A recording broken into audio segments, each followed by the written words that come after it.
Hey everyone, once again welcome back. Here in the previous video we are discussing about what we are going to cover this in the series, right? And we explored these major mandatory points, right? And now the time is to discuss about, for example, you purchased any of the domain. Like in my case, I purchased cdlcell.com. Okay, so make sure this thing that if you are purchasing a domain and hosting, so purchase it from the same provider. Why? Because you don't need to configure these two things. So for example, if you purchase hosting and the domain, right? So you don't need to sync these two things with each other, right? So these are by default synced. But if you will purchase the hosting from some others one, and then domains from rest of the provider, so you need to sync these, right? So you need to connect these with each other, then these will work. Okay, so in this case I purchased this from the hostinger. I purchased this domain and hosting from this one, so I don't need to worry about this thing that I need to connect this one. Okay, so whenever you will purchase any of the domain, in my case I purchased is cdlcell.com, right? And now how to open its file manager? So simply go here and click on this file manager, or you can click on this files and click on this file manager here. Okay, so now it's asking me access files of CDL cell premium web hosting. You can also give it a read from here, but I want to access my CDL cell file. So simply click on it. Okay, so it's opening into the new tab where it will open the file manager, right? And yes, it's open the file manager here, and this one is the public HTML, and every server contains the public HTML directory.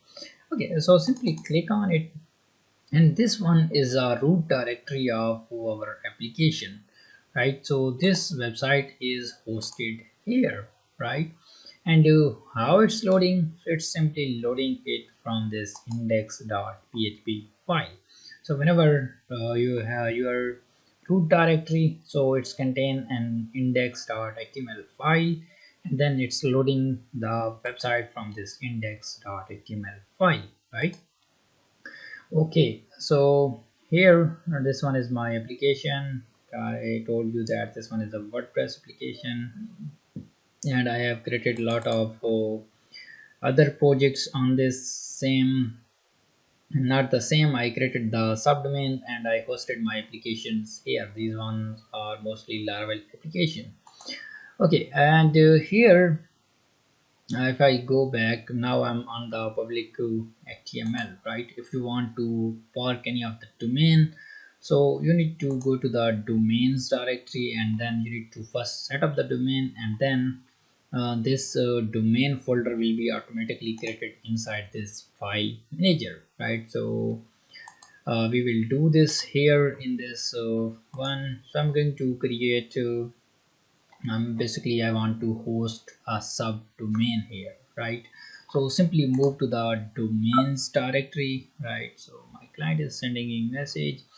Okay, set up main domain. You can set up the main domain, which is like in our case it's a cdlcell.com, or you can also use this subdomain feature. So simply first click on this set main domain first. Okay, it's opening it here. Username is not provided. No, we provided it. Okay, so here you can click on this simply manage. Okay, and you can, no, this one is I don't want to manage this out, so simply go back and click on this setup main, right? Okay, so here you can choose your um, domain, but in our case we want to create the new domain. We don't want to set up this domain, right? If you want to create new domain, so simply click on this park domain, and then here you need to first check its availability, that this one is available, then you can purchase it. For example, I want to create this laravel solutions.com. So first you need to make sure that this one is available, right? So now how to check its availability? So simply go here. You can, there are a lot of website, Hostinger website, GoDaddy website, where you can check the availability.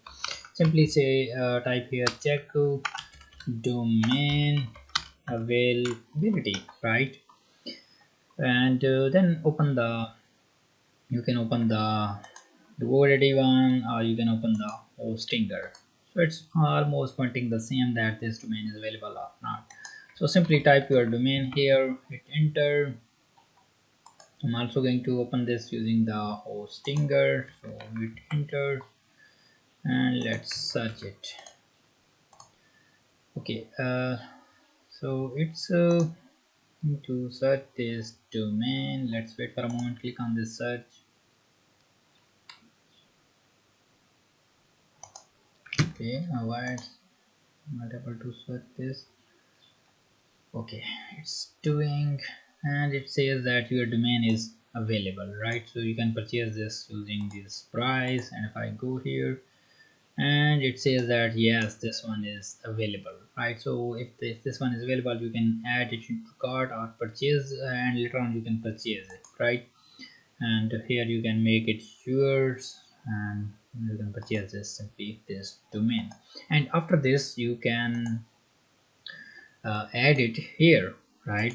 And then you need to click on this fork, right? And this will this domain will be forked into your account, and then you need to link with the hosting. Okay, but in this scenario I'm not going to purchase any of the domain. I'm going to create a subdomain. So now question arises that what is subdomain?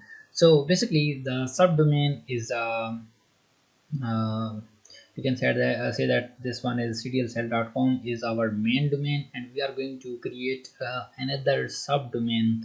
This subdomain would be part of this domain, right?